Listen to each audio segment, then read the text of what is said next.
All right, it is time to use those clear blue tiles and put them to work to create your own all over or custom quilting. Now, all of these things that I'm going to show you in the next few minutes are found as a step-by-step instruction, as you've come to expect from Kimberbell, in your user guide. But right now, I just want us to think about us being friends, right? We're just friends sitting side by side in your sewing room, and Kim is going to show you how easy this is to do. So I'm ready to go. I've got my fabric that I'm turning into a quilt sandwich. I've got my clear blue tiles that will fit in the hoops that I have. You know, again, they work from your smallest of hoops, like a 4x4. This one actually I'm going to use as a 5x7, all the way up to the largest of hoops. I've got my marking pen, so ready to go. I've got my USB stick ready to put into my machine so I could pull up the exact files I need. I've got my USB sticks, you'll see, or not USB sticks, my slap bands, so that you can see how we use those. And then of course, your instruction user guide. So we are ready to get started. Let's go ahead and take a look here at my quilt top. I'm gonna set these things aside here. Set my clear blue tiles aside. Oh, and I've also got my plastic template grid. So again, if you don't have one of these, it's okay. No worries, we'll show you in a different video an alternative if you don't have this. But today I am going to use it. All right, now I've got my quilt here, and what I am going to do, well, what I'm going to show you what I've done here is I've actually already created my quilt sandwich. All right, what a quilt sandwich is that you've got your backing fabric, which I have here, and I've laid the right side of my fabric facing down. Okay, again, right side is down, so that means wrong side is facing up. That's the back of my fabric. I've actually cut this piece of fabric to be about 3 inches larger than my quilt top on all 4 sides. Okay. The next layer in my quilt sandwich is my batting, and we actually highly recommend our Kimberbell project batting. The loft on this is perfect for quilting in the hoop, and so this is what we would suggest you use. If you need a larger piece of batting that you've got a larger project to do and you don't have enough batting, you could certainly sew pieces of batting together to create that one larger piece. Right now, all I needed is this one piece. Okay, and then finally, I've got the top of my quilt. This is what we would call the quilt top. It's my fabric that has already been pieced together. As we've mentioned before, you can use this on, you can use this background quilting on not only your quilts, but your table toppers, your bench pillows, your, anything that you need quilting on, you can use this method. What we suggest is that you actually do something that's about 60 by 60 inches or less, just because the weight of the quilt gets to be really heavy, and there could be some pull on your design on the machine. So what we recommend is a 60 by 60 inch, like lap quilt or wall hanging, or smaller. Okay, now I've got all of those things put together. I've actually basted all 3 layers of that together, of your quilt sandwich, with a basting spray. So that is just a spray you can find at your favorite quilt shop, and I just quickly sprayed all 3 layers, stuck them together, and now that's going to help prevent shifting. Okay, in the user guide we give you a few other ideas of what you can do to keep those layers together and prevent shifting. Now the other thing I want to do is actually take my Kimberbell paper tape, of course, right? And I want to lay this paper tape right along the outer edge of the top of my quilt. So see right here, I'm going to lay this about 1/8 of an inch from the perimeter. Let's go ahead and show you. See, I'm just right up against that edge. I don't want to go too far into my quilt because you are going to quilt over this, but being about 1/8 of an inch in the away from the edge is perfect. All right, the next thing I want to do is maybe take, if I've got additional batting showing, I can also take an additional piece and lay that on top of the batting, between the batting and the backing fabric. Okay, what this does is that it's going to prevent your presser foot from catching onto that edge of your batting or your backing or even your quilt top, and keep it nice and flat and smooth. And then you can easily remove the tape afterwards. All right, so once again, my backing fabric is about 3 inches larger than my quilt top. My batting piece is approximately 1 inch larger than my quilt top, and then of course I've got the quilt top itself. All right, okay, one other thing to note at this point is that a lot of people will say, well, where is the stabilizer? Well, the good news is if you're doing a quilt sandwich like this and using this batting, the nice part is that you don't have to have any additional stabilizer added to this. The 3 layers alone are going to stabilize those quilting designs just perfectly, so don't worry about stabilizer.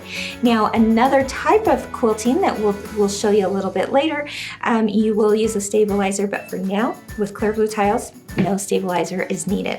All right, so now I've got everything taped down, put together. My quilt sandwich is ready to be marked. Now, there's 2 types of quilting that we talk about in the user guide. There is your repeated all over quilting, and then there is your custom all over quilting. Now, the difference is just like the name implies, a repeated quilt design is going to have the same design from the one edge of your quilt all the way to the other edge of your quilt. It's the same theme repeated over and over. And you certainly can do it that way. Or if you want a more customized look, you can do it where you take, a specific quilt tile size and place it exactly where you want that quilting to go. And then maybe another part of the quilt has a totally different size of tile, a different design and such. I'll show you some examples here in just a minute. Now, no matter which method you go for, whether it's the all over repeated or the custom all over, you are always going to want to start in the center of your quilt, okay? And then you work your way out. So, for example, I'm going to start here. Let me just move my stuff here. And I'm going to go find approximately the center of your quilt, okay? Now you'll notice that I've got some markings already on here, but let's pretend like those markings aren't there and I want to do an all over quilting, a repeated quilting, okay? What I will do is I will always use, this is what we suggest, and you'll understand why here in a minute. Always start with the largest hoop size you have if you're doing all over quilting, okay? Because the larger your hoop, the less hoopings there are to do, right? So I will always start at the center of my quilt with the largest hoop size that I have available to me, and I will work my way out, all right? Now, that's gonna change a little bit if you're doing custom quilting, but again, you're still starting in the center of your quilt project, all right?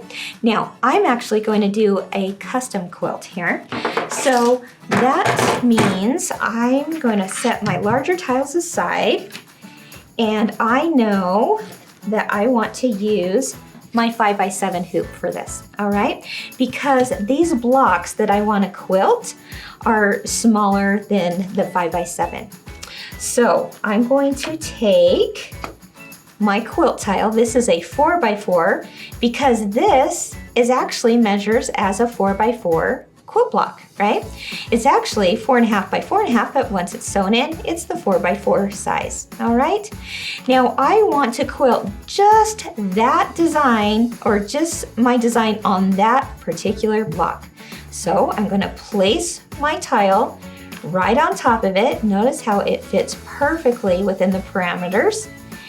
And then I'm going to take my water-soluble pen and I'm going to make a few markings. I'm going to mark the center point. That's the first thing I'm going to do. Then I'm going to mark the crosshair lines, right? And I can do that just like so. Don't forget to mark your arrow, okay? That's going to be really important because as I mentioned in an earlier video, your arrow always points to the top of your hoop. okay? And then another important mark is to mark this as a 4x4 in this window, and I've already done that here. Okay, so whatever you see here on the tile is what you're going to write in this little window. Okay, 4x4, as you see there. And then you'll know what file size to bring up on your machine. I'm going to look for the 4x4 size, file size, okay? Now there's a few other markings that you can do. This especially is important when you're doing an all-over quilting design. Now I'm within the parameters of this block, so you know, I could do it, I don't have to do it, but let's always get in the habit of also marking your corners. So whenever you see these blue lines, right here at each corner, you're gonna see them on the sides, you're gonna see them on the corners. I want you to just mark your corners on the outside edge, okay? There we go.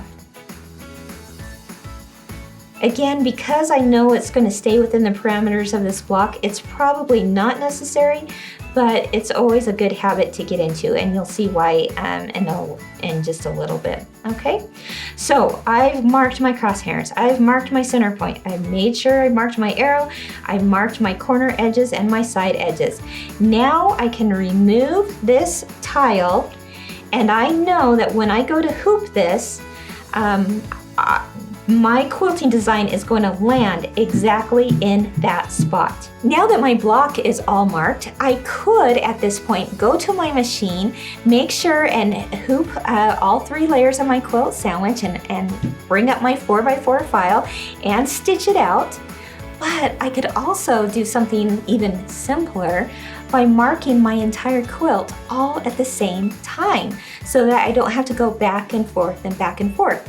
So let me show you what I'm going to do next. So let's go ahead and go back down here to the quilt, and I'm going to take again my 4x4 block tile, and because I want to pull up maybe a different design, again, we're custom quilting. This design I'm going to do as my swirls and my flowers, and maybe in this block I just want swirls, okay? So I can do that because I've taken my 4x4 tile, I'm going to mark it, again, oh, don't forget that center point, okay? That's where your needle is going to drop, so that's important to mark. I'm going to mark my arrow, okay? I'm going to mark all those crosshairs.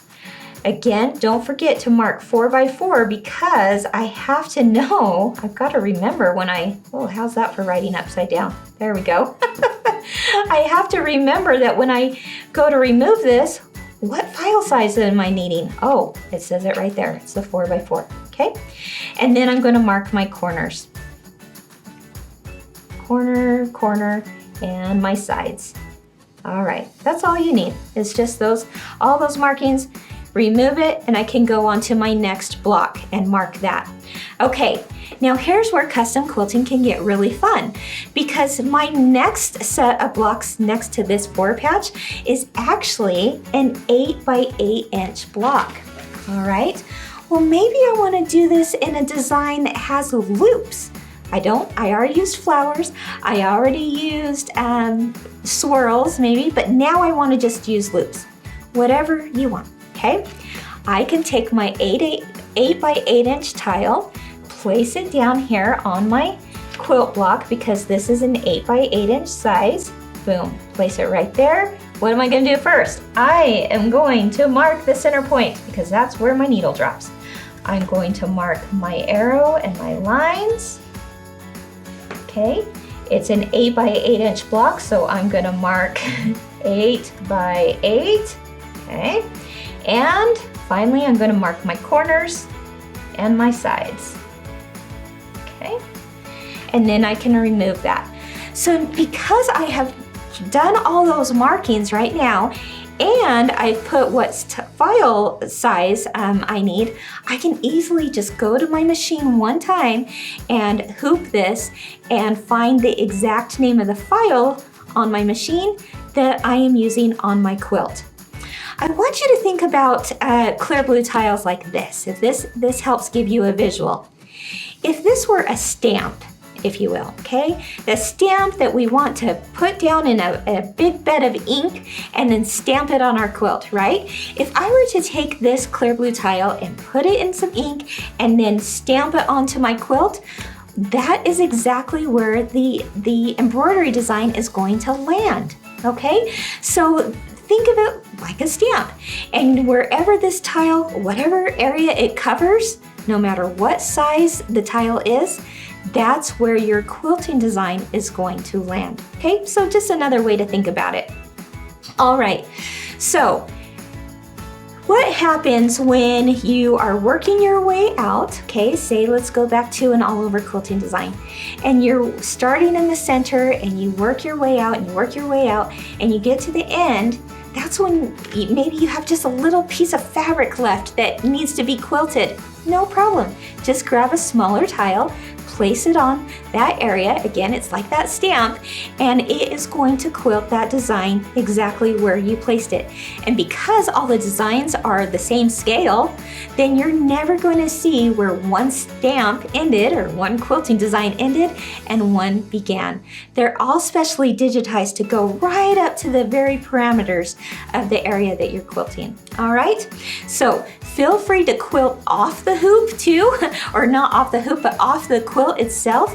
That's why you have that extra fabric too, because you can quilt off of it and then it cuts down to size at the very end when you go to do your quilt top and binding. All right, okay, so we have marked our spaces and now we're ready to hoop this. So let me show you how I do that.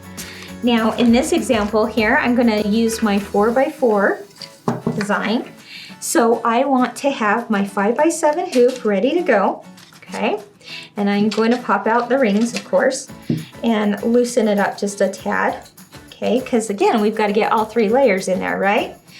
And this is the top of my hoop. Now, one thing to know is that if you've got hoops that have arrows, make sure the arrows of your inner hoop ring matches the arrow of your outer hoop ring, and that becomes the top of your hoop. That's why we have the arrows also marked on the quilt, right?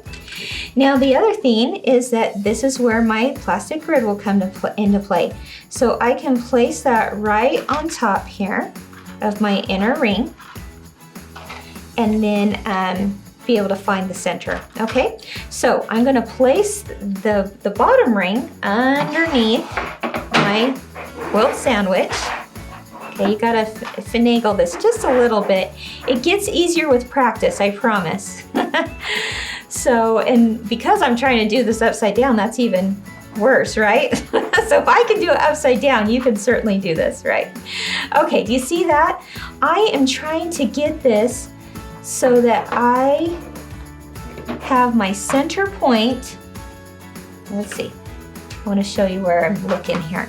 I want my center point to line up with the circle on my grid here, and then I want my crosshairs to line up with the crosshairs here. And because my arrow is pointing up, and of course my top of my hoop is right here, I know that's where I want to place it. So it looks like we're pretty good there. Yep.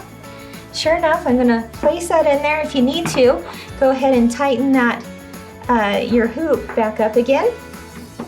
And then remove this. And now I know that that center dot, I've got a couple there. I'll just put it right there in the middle. Okay, that center dot is the center of your hoop. It's also the center of your design, and that is where the needle is gonna drop. Okay, again, you've got all 3 layers ready to go. All right, so I've been working my way out to the outer edges of this quilt top. It's so fun watching this come together. I'm ready to quilt my next block over here that's ready. It's already marked. I made sure that with my plastic grid that the center point was smack in the middle there, everything lined up. I've got my arrow pointing towards the top of my hoop. That's kind of upside down for you, but it is towards the top. The arrow matches that.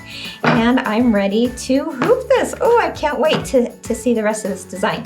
Okay, now you may be wondering, what are the slap bands for? I'm glad you asked.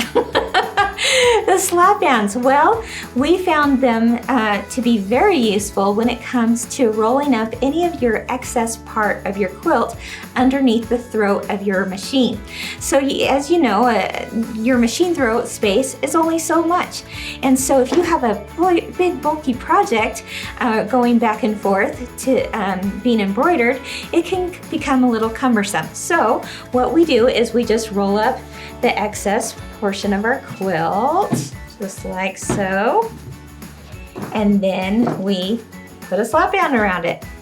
Easy as that, okay? That's just going to prevent it from getting in our way. In fact, I could do that at the bottom here too, if I wanted. And put the extra slap band around that. All right, our slap bands are in place. Our quilt is ready to be stitched onto. All right, so I pulled up my 4x4 file.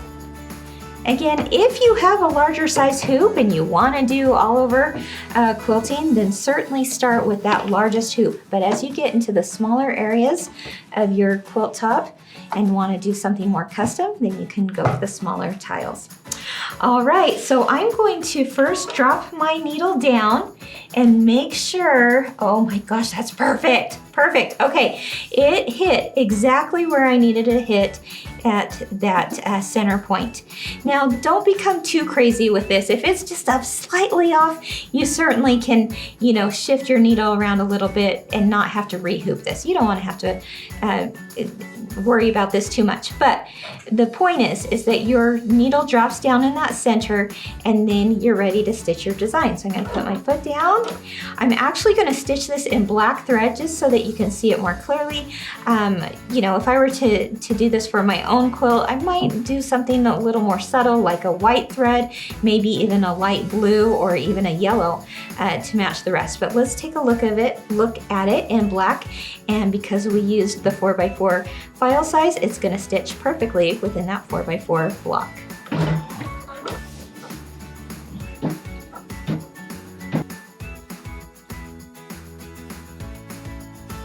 All right, my next block is done. Let's take a look at it. Ooh! All right, so I did stitch it in black so that you could see that better, but look how it falls just within those parameters of that 4x4 block because I used the 4x4 tile.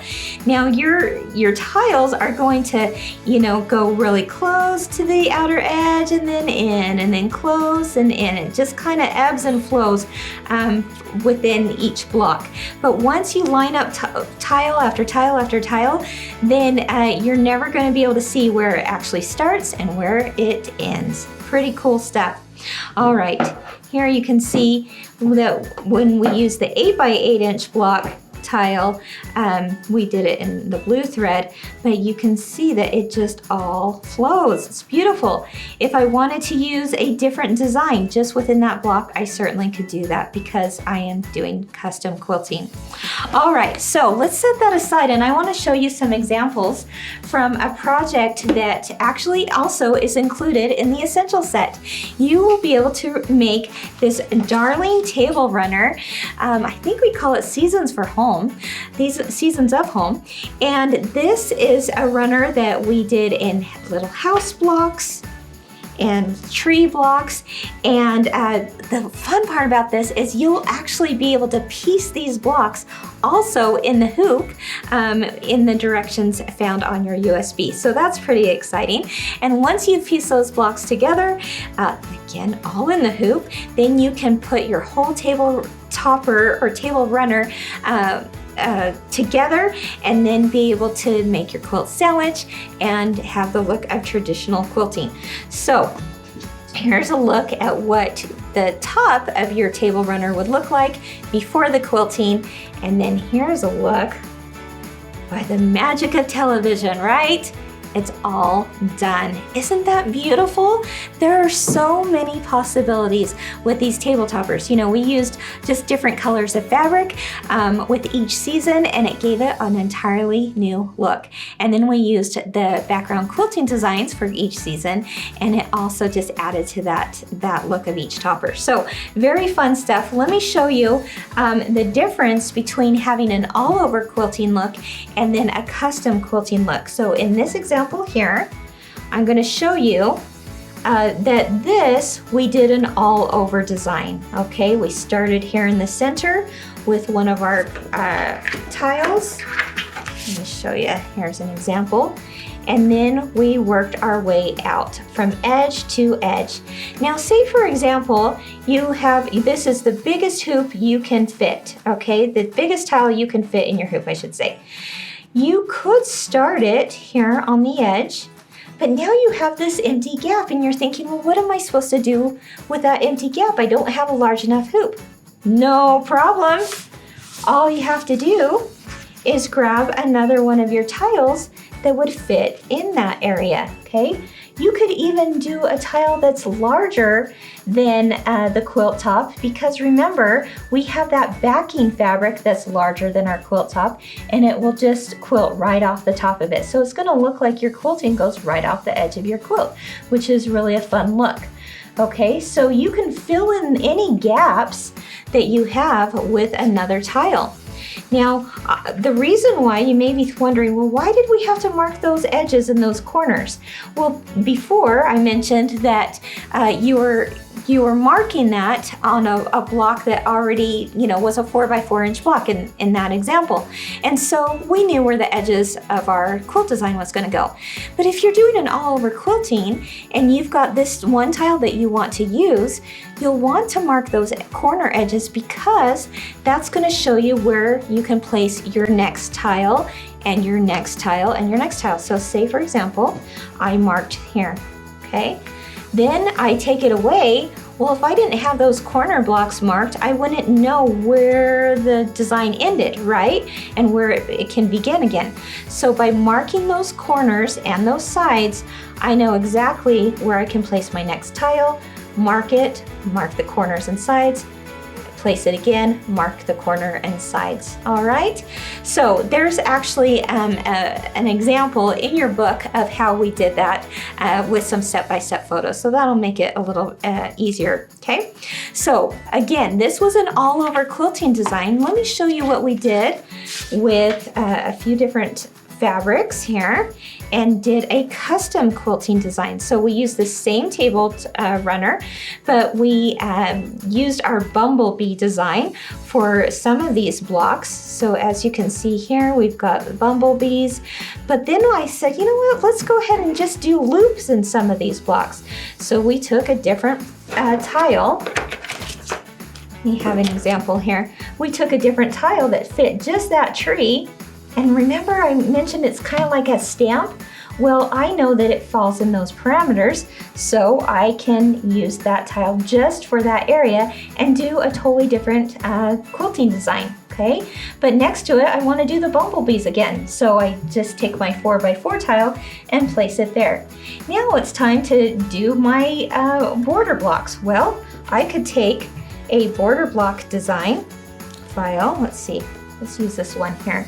This is a 2x10 inch, and I can place it, look at that, it fits perfectly along that border, so I can use that. But my goodness, how cute would it be to do something different in these corner blocks? I can do that with my little itty bitty, what we call the bitty blocks, right? And I can take my 2x2 tile, place it right there, and with one of my bitty blocks, I could also add in a special unique design just for that area. So again, whether you do all over quilting, the same design over and over and over again, or custom quilting where you do your borders and your sashing, your blocks, your corner blocks all differently, it's entirely up to you. That's what is so fun about using clear blue tiles. All right, now let me show you a couple more examples of some all over designs. This is the same table runner.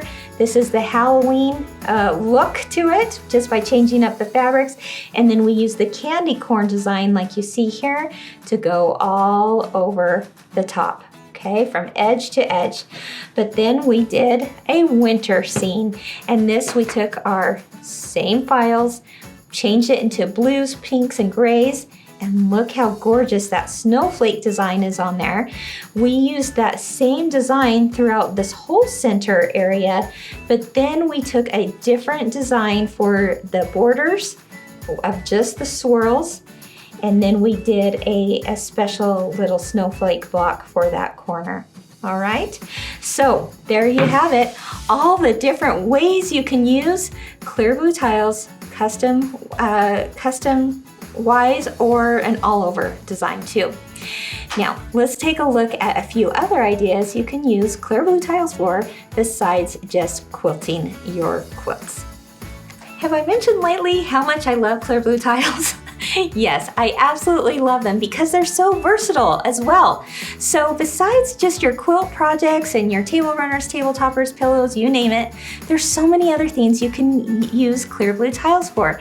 If you want to add a design element to maybe a pre-made item, such as, let's use this tote bag for example. We just used a regular canvas tote bag from Kimberbell, and look at this quilting design that we added to this. We were able to do this because clear blue tiles is like a stamp, and wherever I place this tile, that means that's where it's going to be quilted. So we could do a combination of tiles, one right after the other, and have a Halloween design that is so cute all over this plain canvas tote bag. All right, this, by the way, is one of our quilting designs found at kimberbell.com. All right, here's another tote bag, but instead of putting it directly on the toe, we actually added a pocket. And isn't that darling with a Christmas design? The candy canes and peppermints there with the swirls. We placed it all around that tote, but in a pocket format. Now, speaking of pockets, look at what we did with this apron. Here's a little garden apron, and again, placed pockets and used background quilting designs to add just a little bit of extra pizzazz to that garden apron. We took a little mini pillow, just our little fireflies there, and placed it just as the design itself. There was nothing added to it. There was no extra embellishments, but isn't that gorgeous? Just as an embroidery design all on its own for a little mini pillow. We did the same with this little table topper here. We just added a checkered border, but then did a little more subtle quilting in the background there with a white thread, and you can see the little candy canes on that. Now, another idea is to take, our zipper blanks. We have these beautiful velveteen zipper blanks, and we turn them into, just a totally different type of piece just by adding in some background quilting design. So here's some little bees that we quilted on the velveteen, and now you've got the perfect little zipper tote. We even took an apron. You'll see the apron in our user guide, and we wanted to add just a little bit of quilting designs across the hem of the apron. We even added them to the straps of the apron using the border block files, and even on the neck strap of the apron added a little bit of quilting just by using the clear blue tiles. So there's so many ways you can use them. I can't wait to see how you use clear blue tiles.